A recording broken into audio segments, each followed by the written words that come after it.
Hello all, welcome to our channel, where we bring you the most entertaining, intriguing, and thought-provoking tales from the vast world of Reddit. Today we are going to dive deep into two stories. So let's begin. Story number 1. My wife said she's happy our baby died. I'm sorry this is so long. I do need help, but venting and getting everything off my chest is a relief. My wife and I have been married for 4 years now. She had a very tough childhood. Her mother was bipolar. Her unpredictable mood swings caused her to say a number of cruel things to my wife that I wouldn't say to my worst enemy. When she was 16, her mother tried to drive home drunk, but she crashed and passed away soon after. My wife lived with her grandparents afterwards and things improved. They signed her up for therapy and she really blossomed. We met in college and started dating after being friends for a while. As our relationship became more serious, she told me about her past. I was touched she trusted me with that information, and I even attended a couple of her therapy sessions. When we discussed what we wanted in the future, I was honest that I really do want 1 or 2 kids, but told her I understood if she was child-free, of course. We had a long heart-to-heart where she said that after years of therapy and recovery that she wanted at least 1 child as well and felt ready to face possible parenthood with my support. Shortly after our wedding we found out she was pregnant with a girl. We were both overjoyed, but still a bit nervous. She had a few extra sessions with her therapist that I attended. We both did all we could to prepare for our baby. We even had the nursery all set up with the name we picked out over the crib. It all went wrong when she was only about 2 weeks from giving birth. It was about 10 p.m. and she told me she was really craving a sandwich from her favorite fast food restaurant. I checked, but the one right next to us was closed. She seemed a bit disappointed, so I looked it up and saw the same fast food place had a location around a 20 minutes drive away that was still open. I was getting in the car to go get it when she came outside too and asked to join me. I asked if she was too tired, but she laughed and said since she was at home for maternal leave she felt a bit stir-crazy and would miss my company. She came with me, but a drunk driver T-boned us on the side where she was sitting. It's like some sick cosmic joke. She seemed mostly okay at first and I thought we got lucky. Then she started to bleed. We got to the hospital and learned our daughter was dead.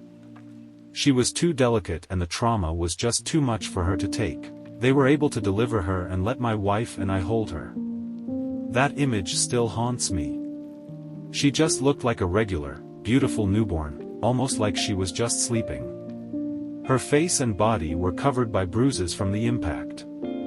My wife was silent for hours and just held her. She wouldn't even look at me.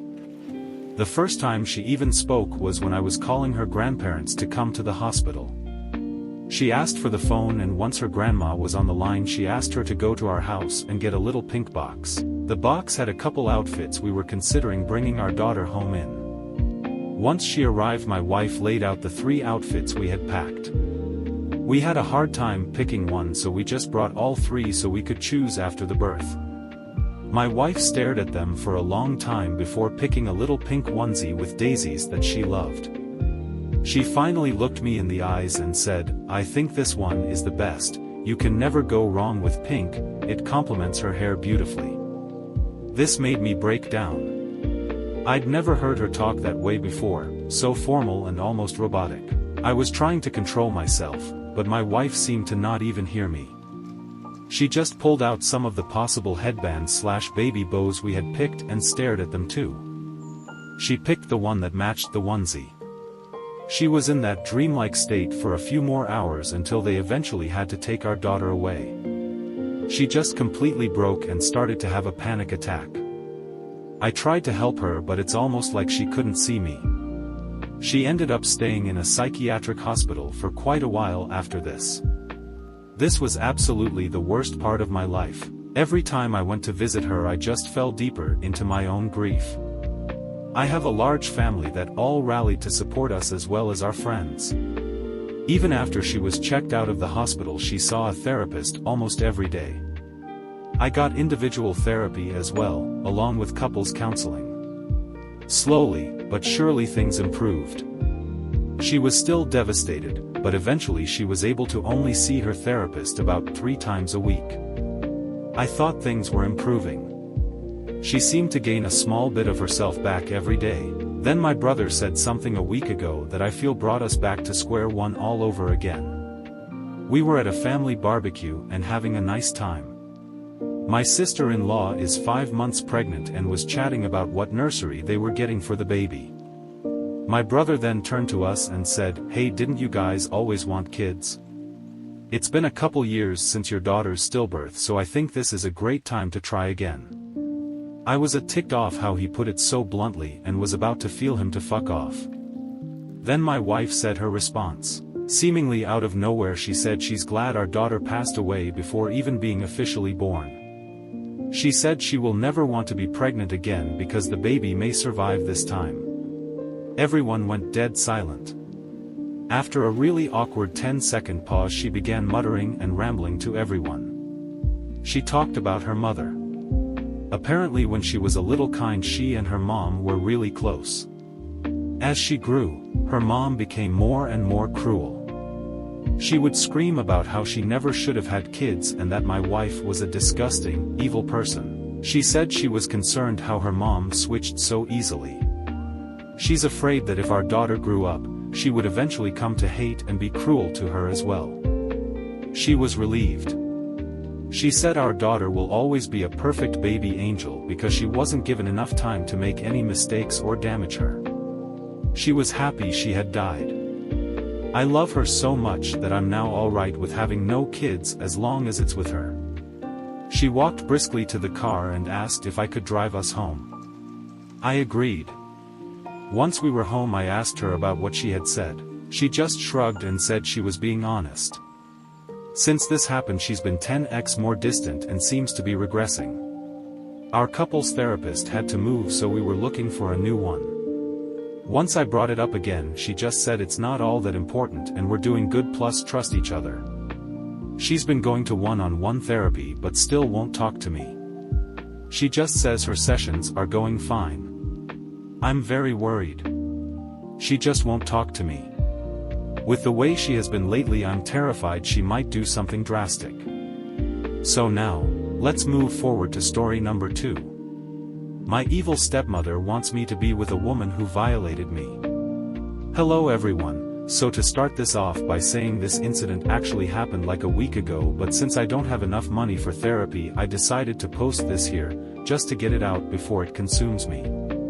So I, 19M, come from a very broken family. My dad cheated on mom with his now wife, 43F. I don't have a good relationship with her at all, but my relationship with my dad is good enough that I can ignore her. So a week ago a distant friend of the family, Violet, 32F, decided to visit. She was close friends with my dad throughout the years so her visiting wasn't really surprising. Only thing is Violet brought her cousin Amelia, 22F, with her. Right off the bat I knew Amelia was into me, but I had a boyfriend and I'm a part of the rainbow, so I just pretty much ignored her while she was there. Unlike the second day of their visit, they were staying for a week.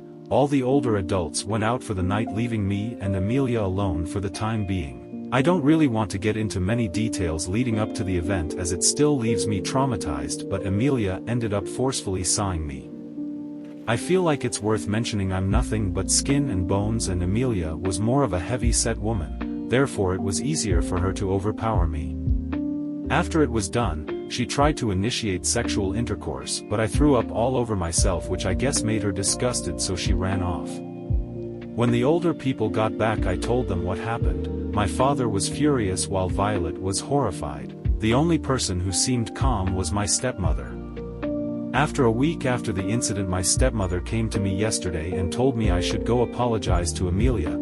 I asked her what she meant and she said that I had humiliated the poor girl, so I should man up and go apologize. She even went as far as suggesting I even treat Amelia to dinner since she was just blinded by her feelings and didn't mean me harm. I honestly didn't even know what to say to that, so I just left and went to call my mom to pick me up. I haven't told my dad yet and honestly I don't even know how to. The situation is still so fresh and I don't want to put my dad down more by telling him his wife thinks I was in the wrong. I'm sorry if this was long, I just really needed to get this off my chest before it ate me up. That's all for today folks, comment below your thoughts and subscribe for daily stories. See you tomorrow.